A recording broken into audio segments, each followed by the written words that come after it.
Welcome back to the Incredible Machines podcast, where we sit down with incredible people doing incredible things. Today we're joined by Thobani Ndlovu, architect, entrepreneur, author, TEDx curator, and someone whose journey is a masterclass in following curiosity and building spaces that truly change lives. Thobani's story is filled with moments where courage meets curiosity. We explore why it's not enough just to be curious, you have to act on it. How to break free from labels we carry and the ones we're given. The power of community, conversation, and creating platforms that elevate others. Whether you're navigating change, building something new, or just need a reminder that failure is part of the process, this one's for you. Let's dive in with the incredible Thobani Ndlovu.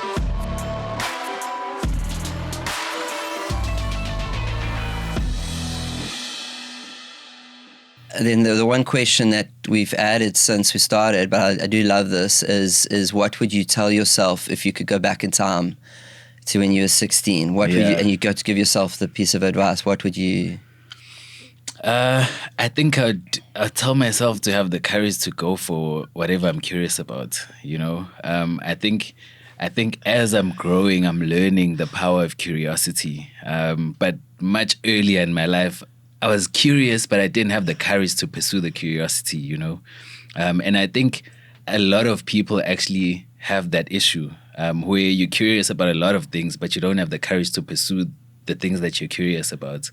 But I think as I'm getting older, I'm understanding that there's power in curiosity because it's how you get to understand yourself better, but also it's how you get to actually understand how you relate to the world around you and everything that's happening just by being curious, but also pursuing those things that you're curious about.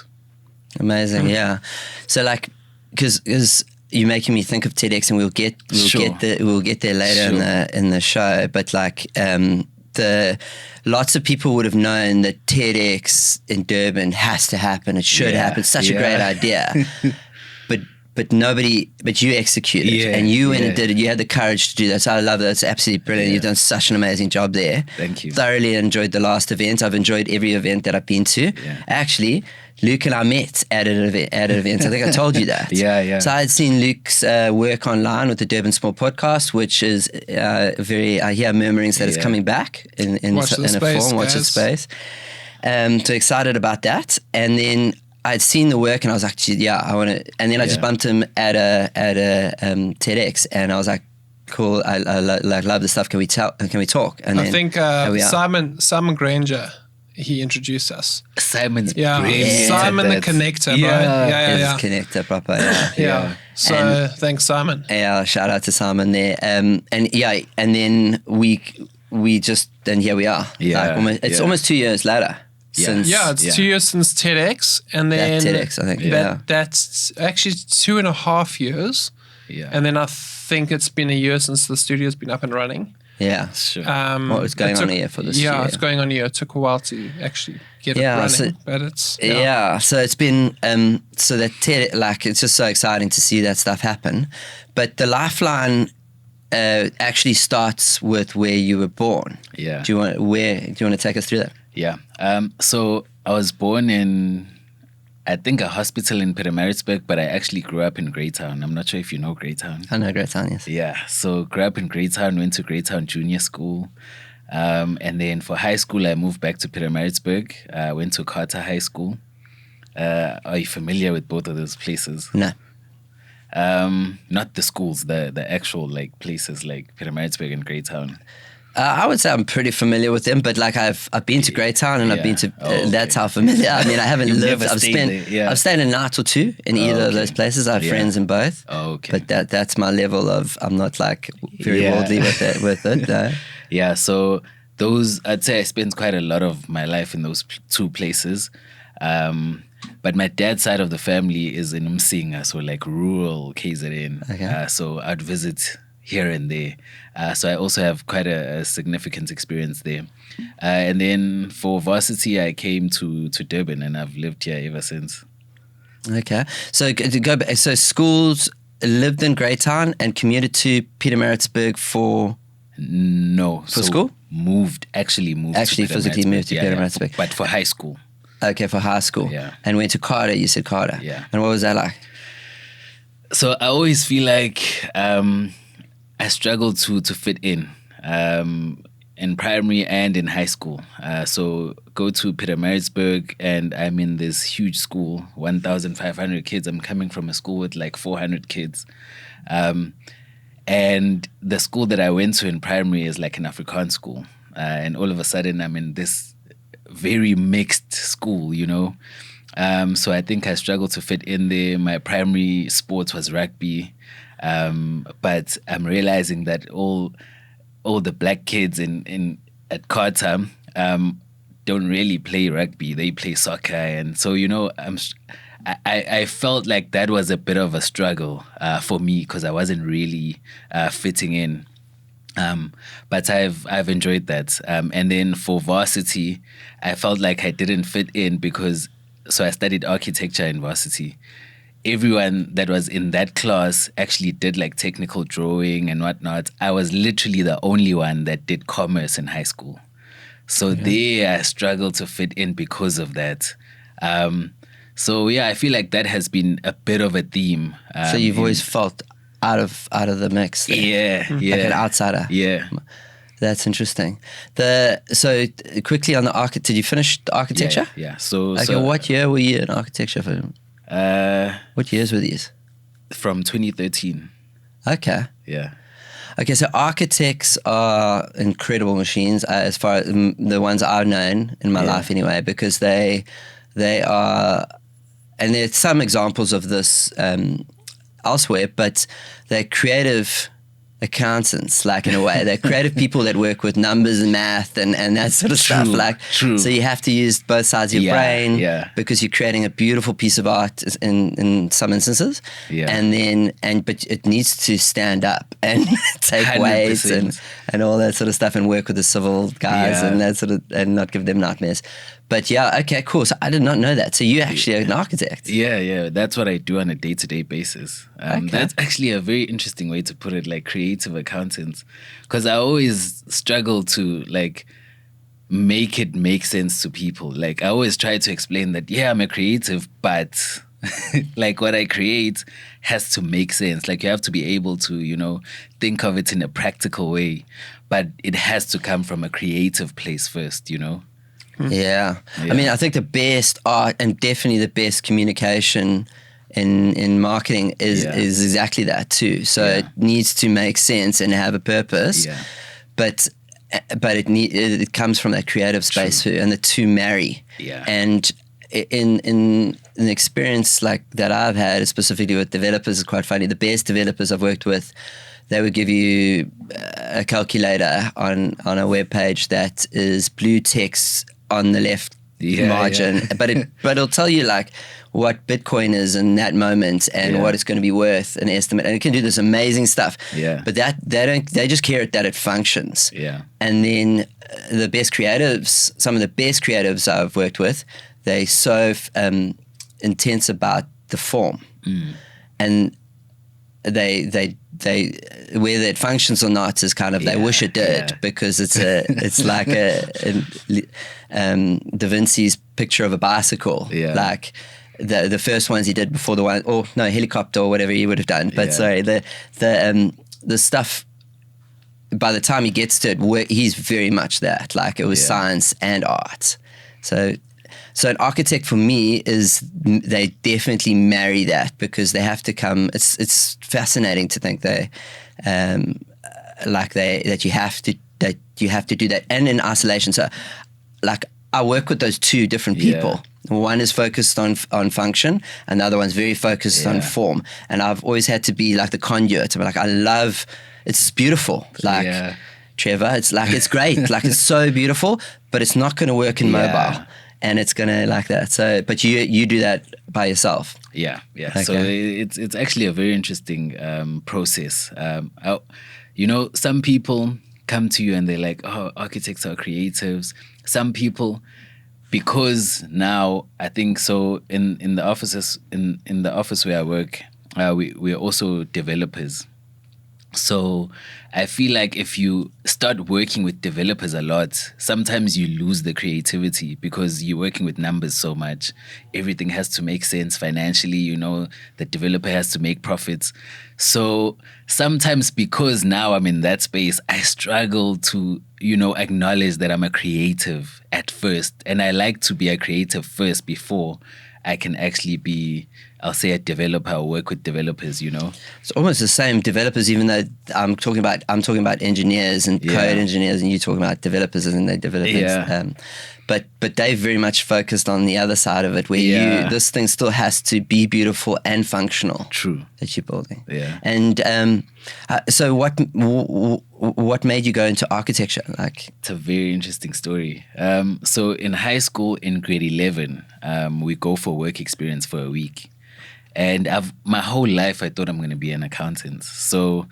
But I love sports. So the week before we were supposed to start the work experience, I was busy with sports the whole week, and I had set aside Friday afternoon to go and look for a place where I'll do the work experience. Unfortunately, the place I wanted to go to, they close early on Fridays. So when I got there was no one at the office, and the office next to it was an architecture office. And literally, that's how I fell in love, or that's how I found out about architecture, because before then, I had no idea there was something called architecture. So I spent the week at that office, and I think I just enjoyed, how these people aren't formal, they just creatives, creating, and they actually get to see what they made, like in tangible form, in physical form. I was like, that's beautiful. And that's how I fell in love with architecture. That's an incredible story. Like that. So you went to go for an accounting workshop or work internship sort of thing. Yeah. And then, but they weren't open. Yeah. So you ended up, and you had never thought of it. You never thought it was a thing. Absolutely not. And so what exactly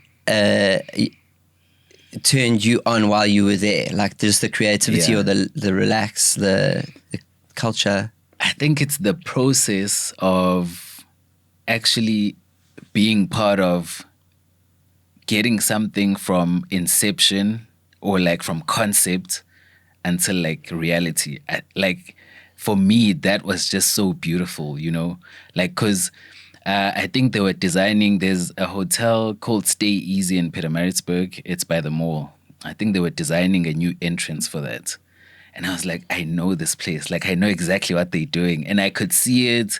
And then I think a few years later, I then saw that entrance. And I was like, why wouldn't I want to be part of, creating, It's almost, I always make an example that being an architect, it's almost like a superpower, because you're basically creating a place where people can live. You're creating things that are part of everyday life, that are actually like physical, and get to almost dictate how people are going to live their lives, So it's almost like a god power, Absolutely. Yeah. It's I seldom thought of it exactly like that, but you control the narrative at that level, because you decide how the flow of the rooms are, how like of traffic in general, but the traffic of people within that building, what rooms are which rooms are going to be warmer, colder, that sort of thing.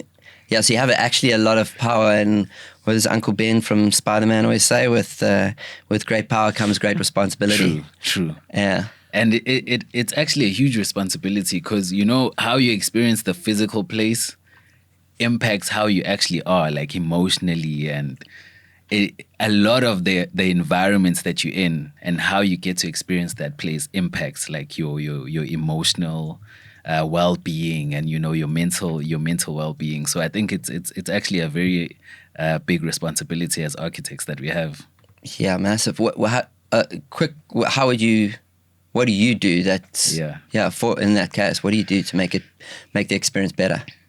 I think it's always trying to be cognizant of the fact that people are going to experience this space.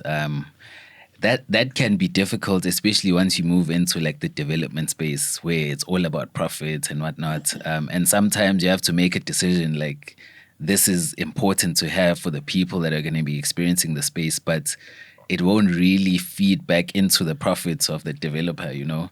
But I always try to include things that will help, you know, the people that will be living in that space. And I always try to advocate for those spaces, you know. So it's people first. Yeah, people first, and the experience that the people are going to have in the space, then you can look at the rest that comes with it. So cool. Because I was at a UX conference a couple of years back, and I remember them showing heat maps, So heat maps, for the listeners, and that some of you would know, but that you can track online where people's cursors are on a website, what they're clicking on, and then you can see red. It gets the hotter it gets, or redder it gets, is where there's more activity. You can do this with eyeball attention too. So in certain apps and stuff, they actually do track that, or you can set that up to test different apps. Very interesting. But at this UX conference, they showed an offline example of it. Yeah. So like they were using cameras to survey and you could see the hotspots of the store. Like, so I learned this there. It might be common knowledge, but South Africans, when they go into a store, they generally, like over 90% of them turn left in that store. And you know why that is? Why? So I think it was something to do with our traffic in general, like the way we are, whereas Americans go right. Oh, I get it. Yeah, so turning right, it's sort of easier flow. Turning left, I think for us is easier. And we go around clockwise in a store. That's an interesting exercise. So they understood that or clocked that by watching people and like tagging them and formalizing the data for it.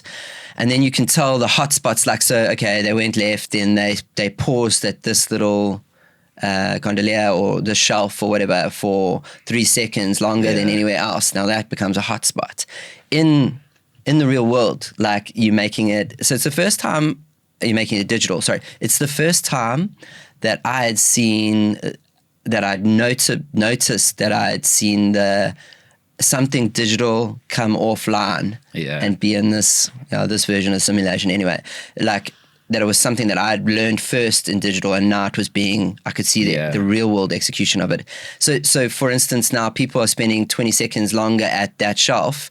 Well, if you want to move a product, you need to put it there. Yeah. So it all comes into this. Very interesting. I always think of that. I hate how predictable we are.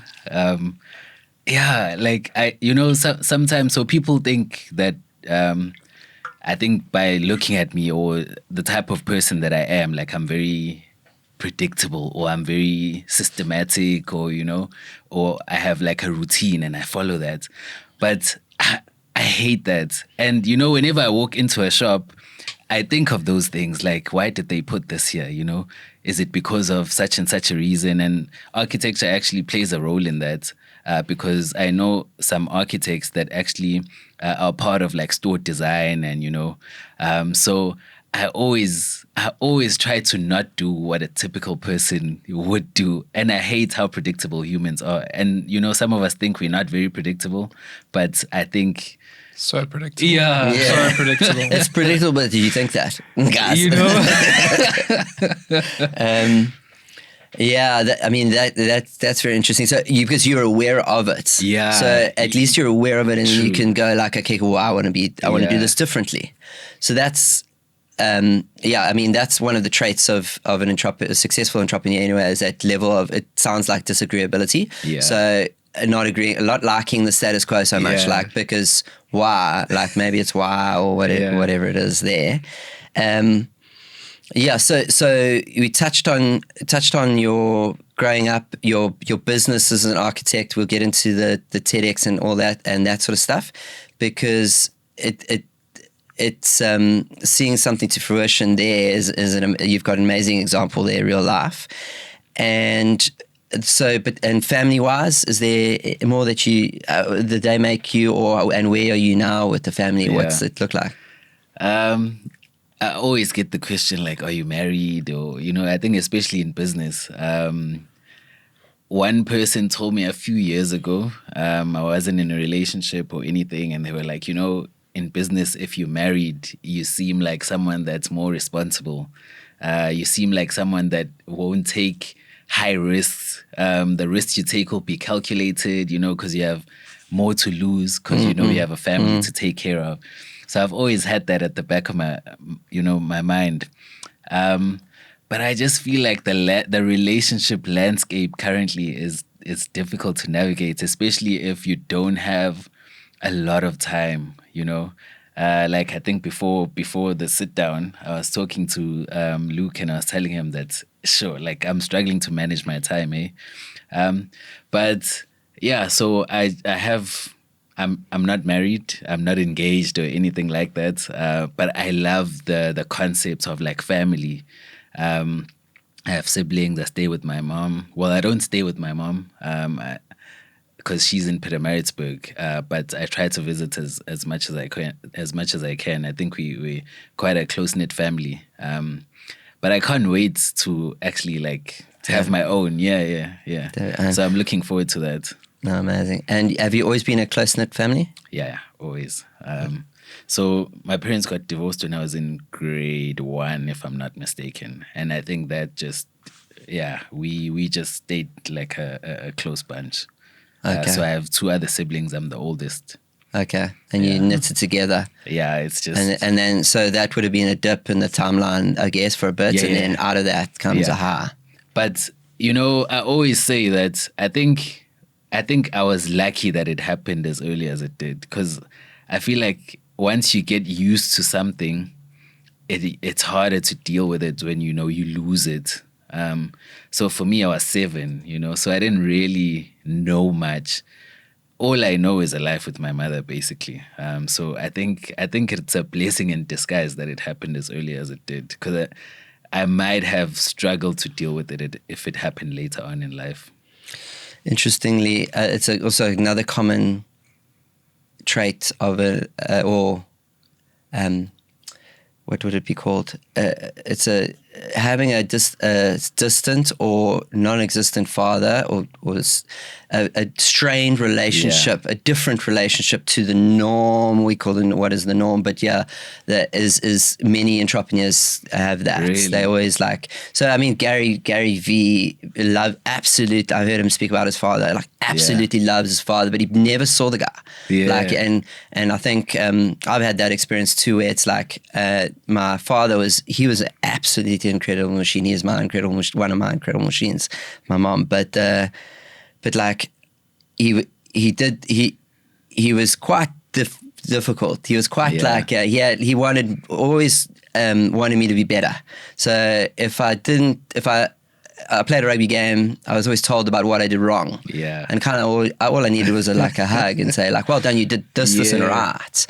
But now I'm aware of that. I've got my oldest son's first rugby game this afternoon, so I'm going to make sure he'll get both. Like I think it was valuable to know what I'm doing wrong. Yeah. And but it was also good to know. It would have been great to know like that I was good enough. Yeah. And that sort of stuff. Yeah.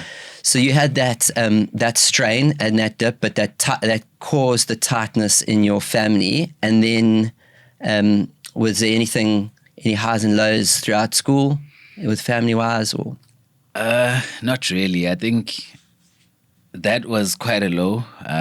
But I think from that, it brought us closer, and I think we faced everything knowing that like, this is us. It's more like this is us against whatever else is coming, you know? So I think that really helped. Like, I feel very privileged and very blessed, you know, to have the family that I have. So I don't think we've had any major, you know, lows in terms of that. I think we work quite well together.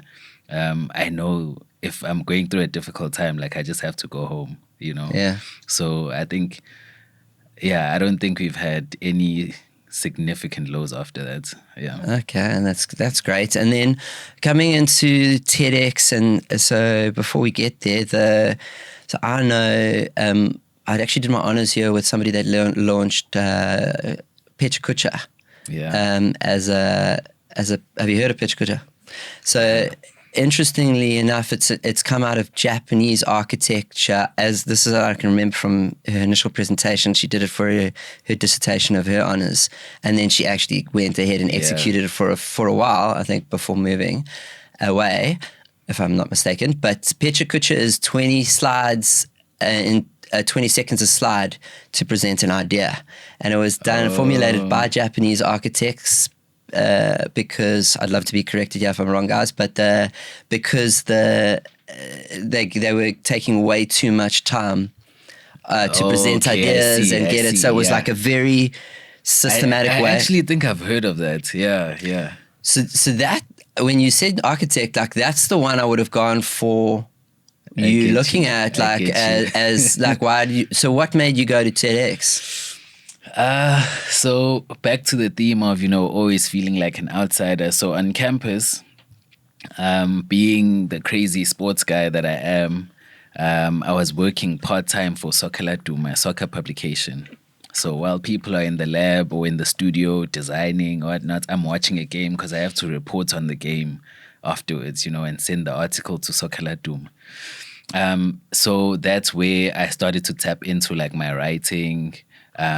In high school, I also enjoyed paper 3 English. I really enjoyed it. And my teachers always enjoyed my essays. So that's like creative writing. So after I finished studying, then I volunteered in NPO that was called Legacy Creators. And I stopped writing for Soccer-Latu. So I started journaling, We had a feeding scheme at the NPO where we fed the homeless every Sunday. And then I would deliver a talk. And that's where I started, engaging with like public speaking.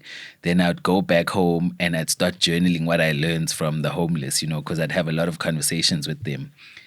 One thing I realized from those conversations was there's not much that's different between the homeless and myself and us, Probably the biggest factor is understanding that you're a leader to yourself, I think I found that a lot of them, no matter how smart, were doing what others were doing, but only when you get to engage them like on a one-to-one basis, do you realize that this person actually like is brilliant, But because they're part of this community, they just do whatever the community is doing.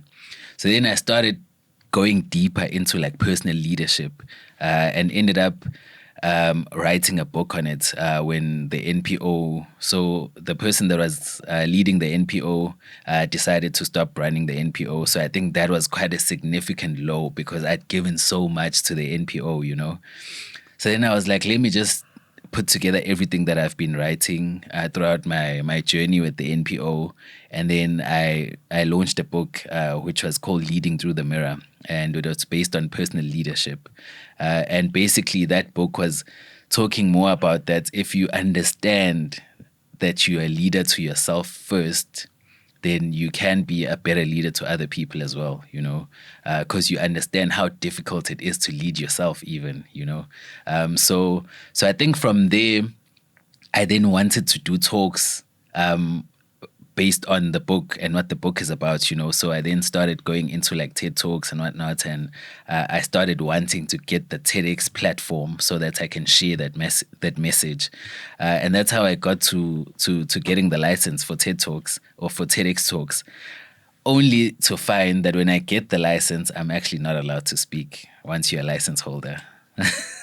But blessing in disguise, because I think I'm enjoying this a lot more. Okay, amazing. Yeah, that's incredible. So okay, I want to go back quickly to the working with the homeless. Was that what was the biggest learning? And if it was the one you've just noted that you need to lead yourself, and I absolutely love that. Lead yourself, what would Peterson say? Like clean up your own room first, or make your bed, and make your bed. All that stuff is biblical, obviously, where it's looking the thing in your eye before you comment. Yeah. All that sort of stuff is very much know thyself, sort of centered on you. Was there any other learnings or golden nuggets there working with him that you?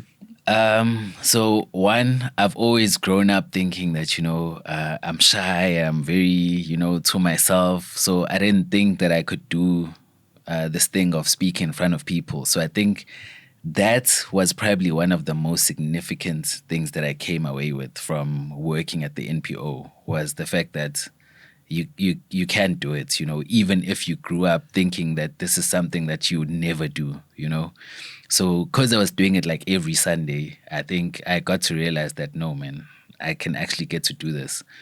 So that was one. But then the leading yourself one, I think, was also quite key. Yeah. Why did you speak? Did they ask you to speak, or was it something everyone had to do? Initially, it was something everyone had to do. But then I think based on like the topics that I was coming up with, they were relating a lot with those topics. I think I ended up just being the person that was given every time, to do it. So it's serendipitous. It's like the same as rocking up at the architectural firm when it's not. It's like never thinking you would public speak, but then giving the opportunity, or forced into the opportunity, and then having the courage to actually do it still. True. And then, but being good at it naturally, then you just got your hours done. Yeah. And then, okay, so then you want to look at then you want to bring TEDx in, and probably again primarily because you want to do it. Like, so I had a chuckle the other day when I realized, like, I'd never been invited on a podcast before we shot our first episode. Like, it's like, so you just sometimes you're going to make stuff happen. True. Now I've been on a couple podcasts, not just this one, but like, so what's it like? Can you take us through those initial TEDx, the setup, the thing, because we can get to the latest one. But what was it like starting up there? What does it entail? Yeah. So we get the license 2018. Obviously, when I'm getting the license, I think the most exciting thing for me was I'm going to do a TED Talk, And then I realized that I won't. And then I had to sit down with myself and ask myself, okay, do we continue doing it? Because the primary reason for getting it, I actually can't get to do it, But then something was like, no, but like you can actually get to do something way bigger than what you thought. So the first one, I basically invited like almost everyone that like I look up to, that I think is doing amazing work, We had 15 speakers, which looking back was crazy. 15 speakers is a lot. So the event was like the whole day, basically. So I remember that one. I think Nhlanhla, who was on the previous episode, spoke. Yeah. So that was our first one. I think we bit off a bit more than what we could chew. That event was quite big, especially for like a first-time event. We didn't have any events organizing experience, I thought it was a success though, because when I went, I thought it was brilliant, that experience. Yeah, I think it was a success. So from there, I think we toned it down. We've never had an event with more than 6 speakers after that. But I think the biggest spark hit us, I think it was 2023. That's when we realized what it is exactly that we're doing, because then we've been doing it for a few years. You bump into people, they're telling us they met at the event and they started doing something, some are like telling us about the changes they made in their lives after listening to a person that was on stage and was talking, So we realized that we actually have an actual impact on people, So I think that sort of made us to start thinking of the conferences a bit more intentionally, the talks, the topics, all of those things, because of the responsibility that I think now we see. But also I think the biggest thing for me as a takeaway from the TEDx journey is I didn't understand the power of conversations. I didn't understand the power of community like how I do now. Now those are very key things that I understand and, I look at, because I make the example that I don't think I'd be here if my parents didn't start a conversation or didn't have a conversation. And that's the power of conversations, Great things are started by conversations, but also wars can be started by conversations at the same time, So I think the TEDx journey has just given me that understanding that words can actually be so powerful in life. I love that. That's I got awesome. goosebumps from that. It's incredible the power of a conversation. Yeah. The yin and yang of that too, the ability to have that shadow part of it. Like you said, wars can be created by words, but life can be created by words like that. No, I love it. It's so cool. And then, so I noticed the first one, I think, was like an innovation theme that I remember. Yeah. And then there's, how do you decide on a theme? So the theme has to be quite generic, so that people from like different industries can come in, and because the whole event is there's supposed to be quite a variety of speakers. So can't have an event where it's like just tech, or it's like just social media or marketing.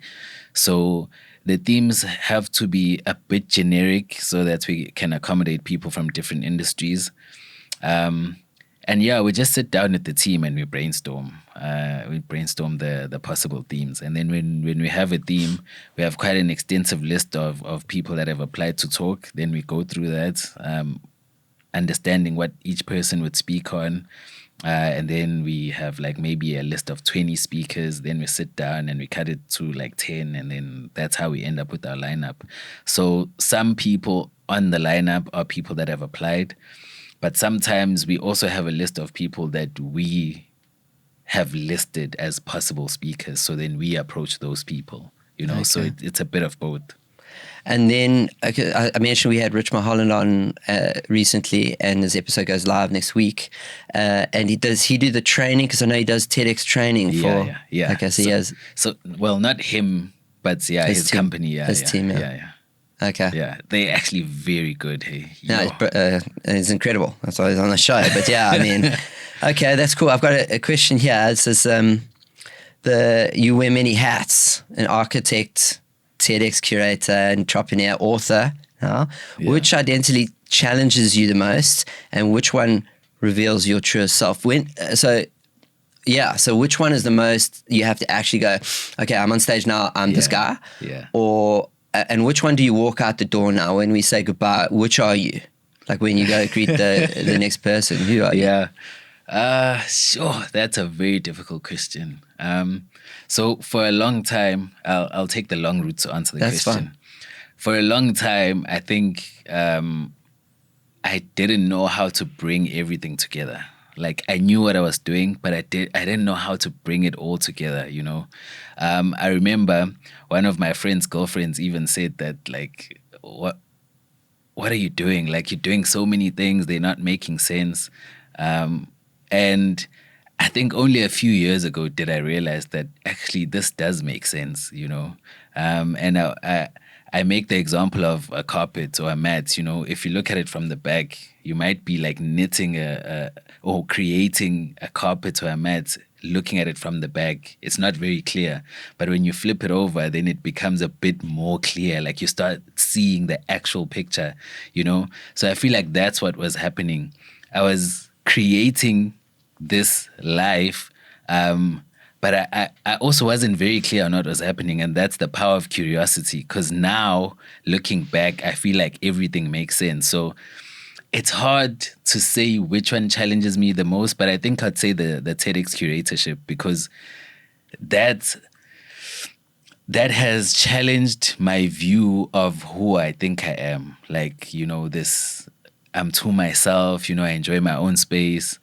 At a conference, I'm around so many people, and I have to try and speak to as many people as I can. I have to speak in front of everyone, So I feel like that's probably the most challenging.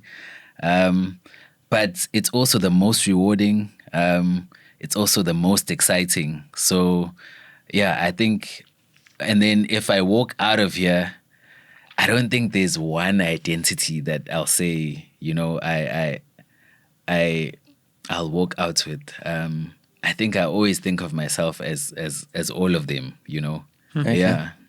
Which so coming back to you just mentioned now that it challenges you to rethink who you are. Yeah. What would you say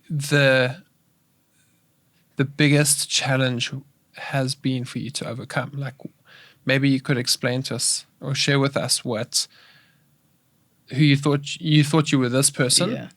and the challenges you went through, and who you came out as on the other side. So I think now that I've seen that a lot of the stuff that I thought I couldn't do, that I actually can do. Now I really hate boxes, like saying, oh no, I'm a shy person, I hate those things. Because now I have an understanding that you actually can get out of the box, So even when I meet someone that does look at themselves from a lens of a box, I like to, just try to shake them, to make them realize that you actually can. Like, why not, So yeah, I feel like that's probably something that now is sort of part of like how I also interact with other people. That I hate using boxes to define people. Okay. Yeah. That's awesome. So if I'm hearing you correctly, are you saying that you've found the ability to free yourself as a person and not live by the labels that you've either given yourself or that's been given to you? I embrace challenging the labels. Awesome. Yeah, I think I embrace challenging the labels. I also embrace, the nuances of life. I don't believe that if you are, and this is what I hate about boxes. It's like if you are this person, then you are this person. Like you can't really do this if you are this type of person. So I understand that life is so complex, and there's just so many moving parts that you can't be something but also something else at the same time. So yeah, I think that's how I am now, and that's how I interact and engage with the world. awesome. Yeah. And you see the world. It sounds like you see the world like that too. Yeah. Yeah. Yeah. I love It's that. not just like pure black and white. Yeah, it's not in a box. So you allow That's people awesome. to move it, and then if they are getting stuck in their box, sounds like you're pushing them out. Yeah. As well as the TEDx, I found that, or TED, and like I absolutely love that platform and that brand. But I've learned it's changed my life. I've mentioned multiple times on this and during these episodes the different things I've learned from those from different, not just from the ones you've had obviously, but the ones that I've listened to online and that sort of thing. Just because it's going to tie, I think what you're touching on ties quite nicely into your ad as we'll get into later. But before we get there, what is the biggest thing I think that people don't see when you're building a platform like TEDx that you like the parts no one applauds, they don't know about? What tell that to us. I think it's the work that goes on behind the scenes, but also the failures. So the biggest thing for me was I've always known about TED Talks, but when you start visiting like corporates, big organizations and pitching, you realize that not everyone knows or not everyone is aware. As big as you could think the brand is, not everyone knows it, So I think it's just those behind the scenes failures and learning from all of that. But more than anything, I think it's just the hard work that goes on behind the scenes. I think especially juggling, the TEDx organization as well as like the architecture and everything else. Okay, and because I saw some travel. You're in London or England in January. In January on train. What was it there? So it was like a personal holiday, but I tried to link it up to a TEDx London event because I think they're doing amazing work that side. So I wanted to see how they put together a conference, meet up with the team that side, find out how they run the organization, and it was actually very interesting. That's awesome. That's really incredible recon work you're doing there. So, and question there that I want to ask is are you allowed to speak in other TEDx's?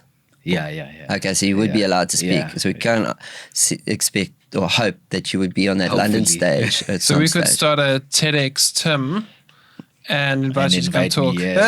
Yeah, but Cool. that's, We'll replace the big yellow dot with the red one. For yeah, this nice episode. red, and you have the red carpet. Yeah. It does blow me away, and I think where that people don't know what TED Talks are when I say them. Yeah. No, they're my favorite. One of the most, I'll reference like a Tib Urban, because it was one of the most popular TED Talks, and it's got that anxiety monkey Yeah. and the monster, and people are like, no, I'm like, are you serious? Like the Simon, you've heard of Simon Sinek, like, Yeah. so it's like a TED Talk. You want to read the book, watch the TED Talk first, then you'll skim through the book after that. I'm also always shocked. But sounds like there was an assumption, like I make that assumption too, and then you didn't get a lot of learning, a lot of behind the scenes stuff, so the last one was at the Pencil Club. You pulled that one off the days before it closed, and very unfortunately, as I understand it, like it was just thing. Was there any learnings you took out of that, like specifically, or anything that going forward and maybe even thinking about the next venue? Yeah. So I think lessons, at the Pencil Club was quite a significant sponsor of ours, because we hosted quite a number of our events there. So basically now it's put us in a position where we have to rethink moving forward how we partner with, whether it's venues or whoever, but I always think, because we didn't know that the Pencil Club was actually going to close. And I think it closed like 2 or 3 days after the events, which was crazy. So we just, like, if they closed 2 days or 3 days earlier, we wouldn't have been able to have an event, and that would have been disastrous, But I think big lessons from that are similar to lessons that we have on almost most of the sessions that we've had, the importance of planning, running through the program before, all of those things. But I think for this one, I think we were able to implement some of the lessons that we've learned before. And I think the trip to London also helped, because some of the lessons that we got from there, we were able to implement for that conference. So I think it went quite well. Yeah, it did very well, I thought. Anyway, so when curating TEDx, how do you decide if an idea is worth spreading? Yeah, sure. So that's obviously a collective effort. But we always have like a general idea of what type of ideas we would like, because when we set the theme, we always know the general direction that we want the program to go. So, for example, we'll know that, okay, under this theme, it would be great to have someone that's talking about like a relationship-based idea. And then it would be nice to have someone that's talking about like a tech-based idea, And then when we go through those tech-based idea, I think it just depends on how we view it or how we see it as a team, or how we feel about it. We won't have it right all the time, and I think that's the grace that we give ourselves. But I think we've had very, very great talks. So if there's one thing that I'm proud of, it's the quality of talks that we've had.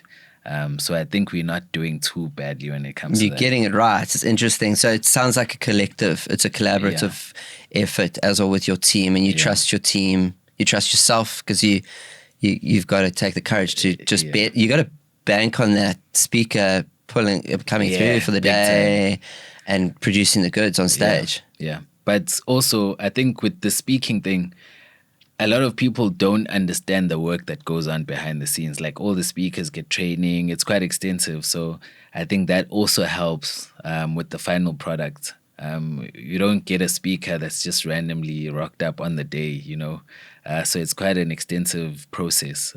So I think that's why the quality is quite good. Yeah, preparation. Okay, perfect. I think if we're going to move to the ad that you picked, and we were having a chuckle earlier, because I said I hadn't seen it, and I don't think I had seen it. Not very many times anyway. Yeah. And I think your comment was, "Are you even South African?" Because it's a Sasol Springbok ad of 2007, and I had to do some calculations and thinking back, why would I not have seen this ad? Yeah. But it's because I was in Australia, and I was on a long sort of trip. We spent like over 6 months there. And it was in Brisbane at the time. I remember that because we obviously won the World Cup, and we had to wake at some ungodly hour to watch that game. Yeah. I lose years of my life sometime watching the Springboks, and especially in that it was an England game, I remember, and they had absolutely thumped England in the game before that, and then this one they kept so tight. But they did their thing. And that's why I hadn't seen it. So we'll play it now. And we'll just take a look, and then we can look at it and talk about it.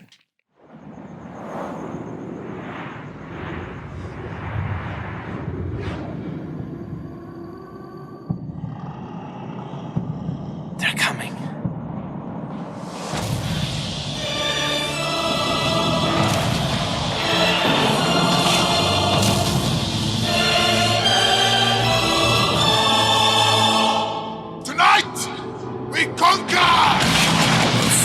Gathers its power, united by a nation's dream. The time is now! Trained to never give up. To never give in. We shall not surrender!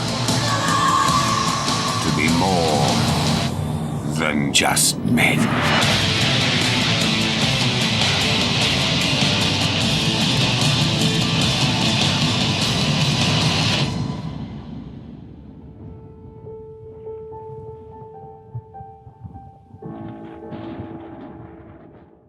I actually got to be honest, I've never seen this advert. And you were here. And I was here. Yeah. I was celebrating that. But again, I don't watch much TV. I never have. Yeah. But this would have played during games and stuff like that? Like that was the campaign. That was the campaign. And I honestly don't remember it. They've pulled on 300 hard there. They've pulled on, you're picking up Twilight. I got some Twilight. Planet of the Apes, I think. Planet of the Apes, yeah. I get those jumps like that. Looks, yeah. But is definitely anything else 300. 300. Yeah, I think 300 as well. It's the biggest one. Yeah. It doesn't even sound like John Smith's voice. Like, keep that. It's a good one. I like it though, but it's a good one to look at. So interesting, like a postmodern view of that, like how it's informed. You're using like different media to make up your media, like the different movies to make up. It's all the pop culture references. That would be totally random if you haven't seen those movies, or they weren't if you haven't watched TV. Like This is Sparta. That's what that was. No, completely. And just to kill the volume on that, what happens? What's that last line? What if 15 had the power of a nation? Yeah. So that in my mind sets you up for stronger. Together. That's like a precursor to that I've never seen. So I really like that. In terms of principles, it's an ad. So I can imagine again, I wasn't in the country at the time, but the detach and distribute on this one, you would be able to have those very similar visuals to this 300 as posters, billboard, that all tie in. That's from the ad, that sort of stuff. I don't know if they ran. It'd be interesting to know what campaigns they ran for user-generated content or user engagement or anything like that. If you had to nominate anything, you could do a lot with this because it's pulling on few movies that you can. It makes it more accessible. One of the words you used earlier. I think for the TEDx talks that you do, or the themes, and you said they are, what did you used the word, and I thought they are restricted, but they're not. They're making them broad like that makes them accessible to different categories. That access is really cool. Why did you choose that?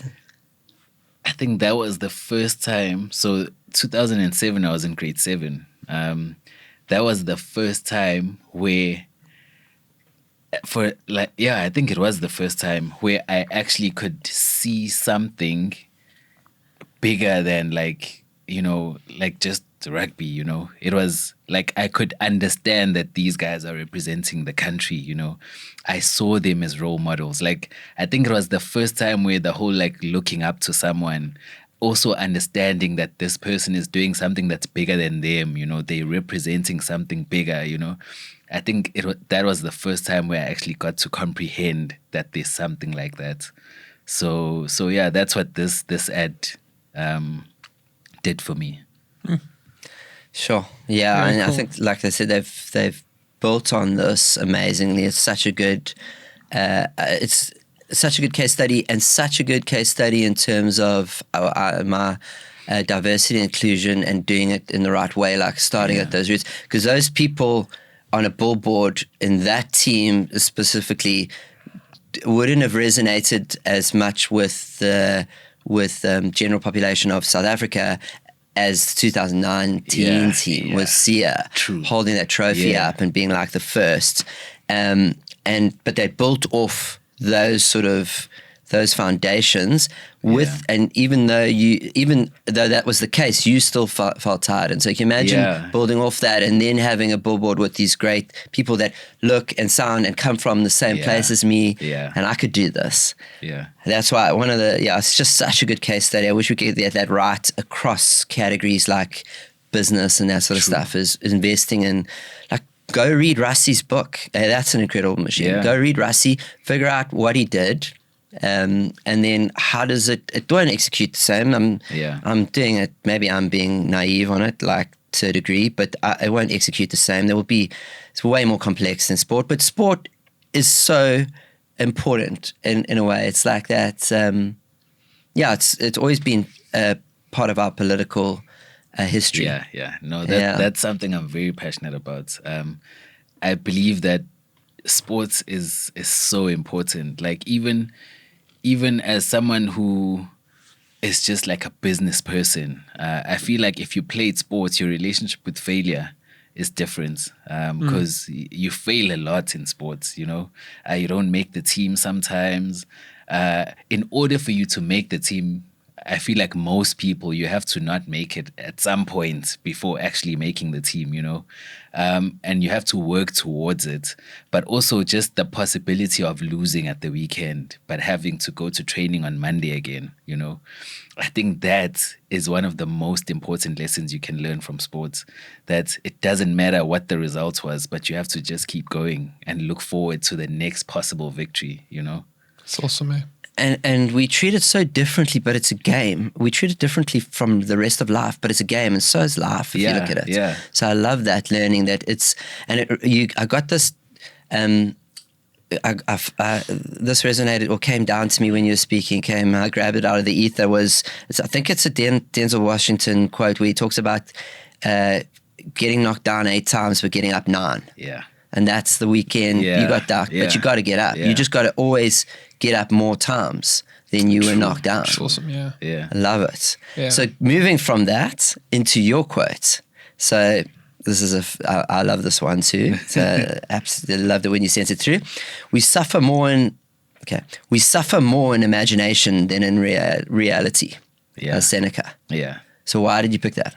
I feel like this quote literally, like, it sums up probably my day-to-day battle, like, in my head, I think many people actually, like, live miserable lives, not because their lives are that miserable, but just because they create the suffering in their heads, So I always try to make people see things in a better way. Like, I always try to encourage people to just focus more on the more positive perspective, because I believe that a lot of the lived or experienced life is based on your perspective, So I think if you can try to work on your perspective as a person, then your experienced life becomes better. And I feel like that's what this is, you know. If you create the suffering, or if you focus on the suffering in your head, then your experience is not going to be very positive. And if you dwell on it, then you suffer even more. It's good to know that it happened and know that you've changed from it and grow from it. Yeah. Yeah. And the word I use is hallucinate. They, like, people, we in the absence of information and left our own devices, we tend to hallucinate of certain things. We think things that don't exist are happening. Yeah. But so if you can do that, but let's have the glass half full. Yeah. Let's look at the positive and do that, is what you're saying. Yeah. I love that. I think your quote ties in so nicely into what you try to remind people of, what you talked about, like breaking out of their boxes. Like, don't get stuck in that. Like you actually, and it's good to know that. Like, you can go, okay, cool, it's not as bad as I think it is. Like, just remind yourself it's going to be all right. Like, constantly. That's the battle every day. So it's attributed to John Lennon in some instances, but it's all be fine in the end. If it's not fine, it's not the end. 100%. And I really think it's admirable what you do with TEDx, and knowing that you wanted to be a speaker at TEDx, and then getting that far and realizing, like, I can't do it. And then most people would have just said, yeah, well, I'm done. Like, I don't get what I get out of it now. Like, that's it. So there's a sacrifice. Yeah. And it's the curiosity. Because I think initially that's literally what kept us going, just the curiosity. But as we continued to do it, I think then we realized this is actually quite powerful, you know? So that's why I feel like curiosity is quite a powerful tool, you know? 100%. And it sounds like you've got it like bred into you, because you went to the accounting firm disappointed, can't do it, but turn around and there's an architecture firm. That's interesting. What do they do? I don't even know what it is. Go to the MPO, get told to speak, you're going to speak, but you're disappointed because that's not what you do. You own it to yourself, but you do it anyway, and now you want to be a public speaker. And then so you go invest in this time to bring TEDx, and then find out disappointingly that, but then embrace it anyway, and then have learnt more out of it because of the fact. So you have more to speak about now than you did if you were just one of the speakers. Yeah, true. That's awesome, man. That's amazing. It's incredible. And speaking, so your nominations for Incredible Machines? Definitely my mother. I think, so I got exposed to her payslip a few years ago, and I couldn't believe, like, what she's done for us and everything. Like, I couldn't believe it. So I think definitely my mother, just because I've seen, like, everything was firsthand. Like, I could see everything that she was doing, all the sacrifices and whatnot. So that's a first one. And it's Mother's Day this Sunday, guys, so don't forget.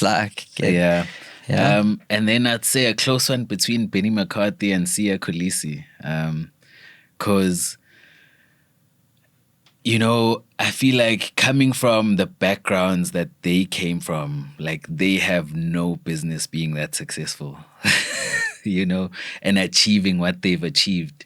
But it's probably, and I call them incredible machines because I think because of where they come from, to everyone else, it's like, why can't you, you know? So I think that's why I would say they're incredible machines. And I think they're great examples as well, just how they've carried themselves in their careers. And I think they're definitely incredible machines. Okay, well, that's awesome. I totally agree with you. They are. And so are you. Yeah, absolutely, so bro. Thanks for coming. Thanks for coming on the show. Yeah, I think just to wrap up, I got a quote to wrap up what I've heard here. Yeah.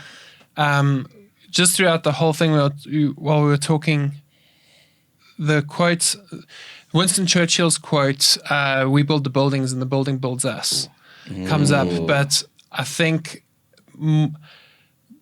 less boxy Yeah. to take us out of the box is, Yeah. and what I've seen from your story, what you're doing, and what I've seen what you're doing do for you is the whole thing of we create the space, and the space then creates you. True. Or we create the form and the form forms us. True. So that's a great way to wrap this up. And I think for you to remember as well, like what you're doing with TEDx and stuff, it shapes other people's lives, but it's also shaping you. Yeah. And it's really awesome to see that. So well done, man. Yeah, just incredible. so much. When are we looking at another one anytime soon? August. August, guys. So August. we might look to launch in August. Is there anything I haven't asked you that I should have asked you? I don't think so. Anything you want to close with? I think I'll, but it's been a theme. I've said it over and over again. I think I'll just encourage people to be curious and to also understand the power of words, the power of conversations, and the power of community and collaboration. Awesome. Love it. The incredible Thobani Ndlovu.